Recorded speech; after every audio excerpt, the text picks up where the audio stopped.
I've probably been working on my stroke for I think around 8-9 years, and you can basically break it down to just 5 things that I did over the time that really improved my stroke, that really made me consistent in playing pool and especially in shot making. And I'm going to show you how my stroke looked like 8-9 years ago, and we will compare how my stroke improves with each single step we're implementing. Here I have to get from the 3 ball to the 8 ball, and what I did was basically this.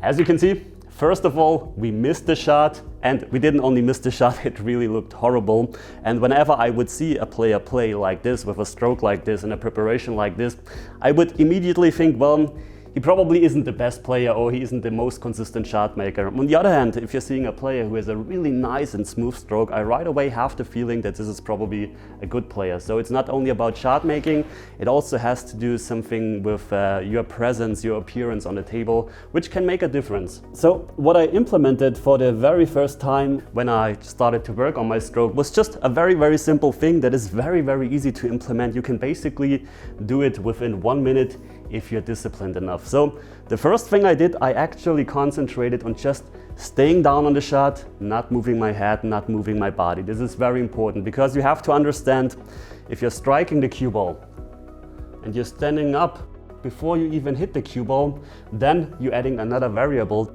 to your stroke, and you have to compensate that you're still hitting the right point on the cue ball. So this is very, very difficult if you're not breaking. If I'm breaking, then I sometimes stand up because that way I just can generate more power and throw my arm into the shot. But whenever I'm playing in the game, not on the break shot, I'm never trying to stand up on the shot. I always try to stay as still as possible. And even if you're striking the cue ball and you're standing up right after you hit the cue ball and stand up then, of course, you can say, well, I already hit the cue ball and the cue ball is gone and then I'm standing up. But if you're doing this, then you will sometimes even stand up before you hit the cue ball. So it's better to just stay down as long as possible until the cue ball, for example, reach the object ball. Let me show you how my stroke looked then after just implementing this one single tip.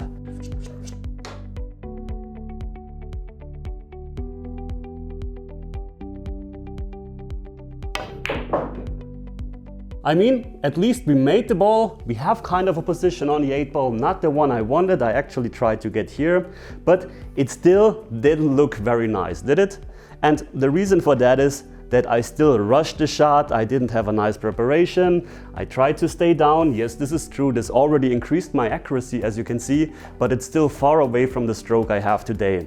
So the next thing I did was, after I watched some pro player matches and I saw Chris Smelling for the very first time, and it really impressed me how nice his stroke actually looks. And what he actually did or does is, if you know Chris Smelling, when he's stroking the ball, he's going back smoothly, then he pauses, and then he's pulling the trigger. And the advantage of this is that you're not going to rush your stroke or you're not going to rush the shot. Because many players, and how I stroked the ball was like this. So I was aiming and then I did this. And you can see this doesn't look really nice and it's not very controlled.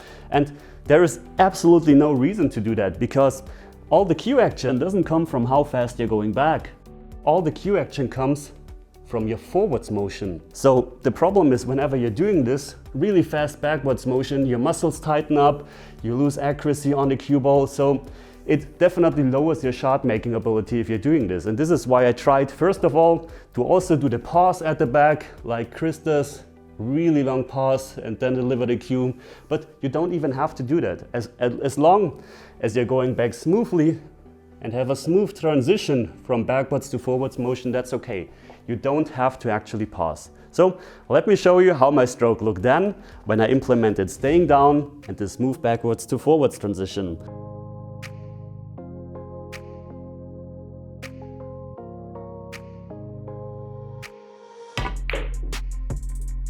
As you can see, it probably looked a bit better, at least my preparation looked a bit better, but we still missed the shot by a mile.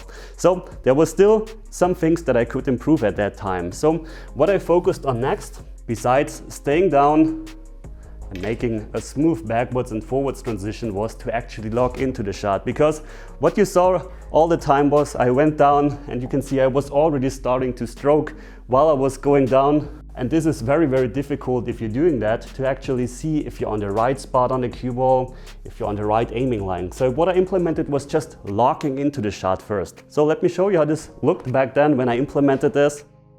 I went over, it got down, and now I actually locked in before I did my first strokes. And this is very important because when I'm locking in, I'm actually checking if I'm on the right spot on the cue ball and if I'm on the right aiming line. And only if I'm certain that this looks good, then I start doing my pre-strokes.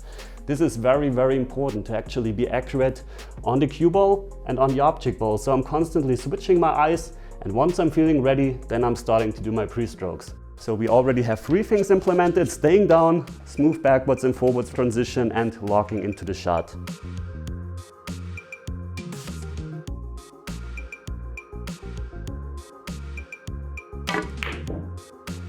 But we still, well, we got lucky, but we still missed the shot, and it didn't really look like my stroke looks today because there are 2 very, very important things that are still missing. So the next thing I've actually implemented was I was just trying to cue as straight as possible, no matter what. No matter if I'm using spin on the cue ball, if I'm having a long shot, a shot with an angle, a straightened shot, a difficult, an easy shot. It's very, very important that you're cueing straight because it doesn't really matter if you're staying down, if you're having a smooth transition from backwards to forward swing, if you're locking in, when you're always trying to move the cue to the left, to the right because you're uncertain of the shot, because you want to move your body a bit to throw the ball in, then you will not become a consistent shot maker. If you look at the pros, every single one of the pros, of the very, very good pros, they're just cueing as straight as possible no matter what. Of course, they're missing shots, but they're always cueing straight. So when I'm playing the shot, there is one thing that is still missing, but it looked at this point like this when I was cueing straight as well. So I went down, I was locking into the shot, checking everything, doing my strokes.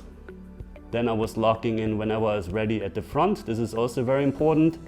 So you're doing your tiny, tiny pre-strokes. They're becoming tinier and tinier. You're locking in, and once you're ready, I was just trying to cue as straight as possible, no matter what happens. And even if you miss the ball, it doesn't really matter, then you were just aiming wrong. Just try to deliver the cue exactly as you've intended, as you visualized, and just cue straight. But there is one thing that was still missing that is very, very, very important. Probably for me, one of the most important things that decide if I'm going to actually make the shot. And you always saw me right here coming over the line, and then I went down on the shot. And this is not how you do it. It's very, very important to actually step into the shot.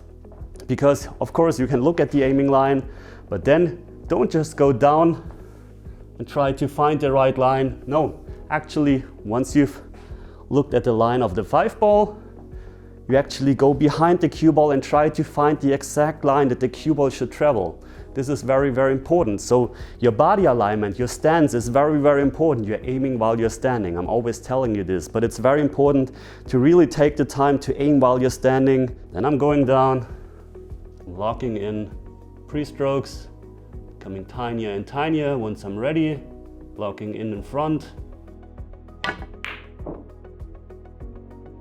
And I'm missing the shot. Which doesn't really matter here. Of course, you can miss shots, as I mentioned.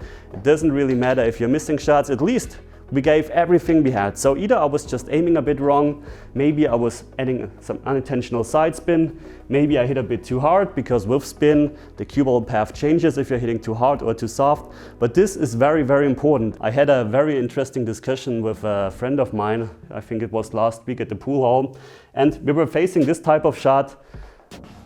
It was, by the way, the money ball, so let's use a real money ball. And I was telling him, well, I always like to stroke this ball with some elevation. I don't like to roll it in, so I want to hit it with authority. And the reason I missed the shot is because I didn't really adjust myself properly. I was just, you can see, going to here and trying to make it, but this is a difficult shot. And the advantage of actually aiming while you're standing is I'm trying to bring myself into a position, my body into a position where I basically have the best possible position to cue straight. Yeah, you see, if I'm a bit to the right, then I have to adjust my body a bit in an unnatural position and I'm not able to cue straight that easily. Same if I'm a bit aligned too far to the left. Once again, I have to bring myself and my arm in an unnatural position.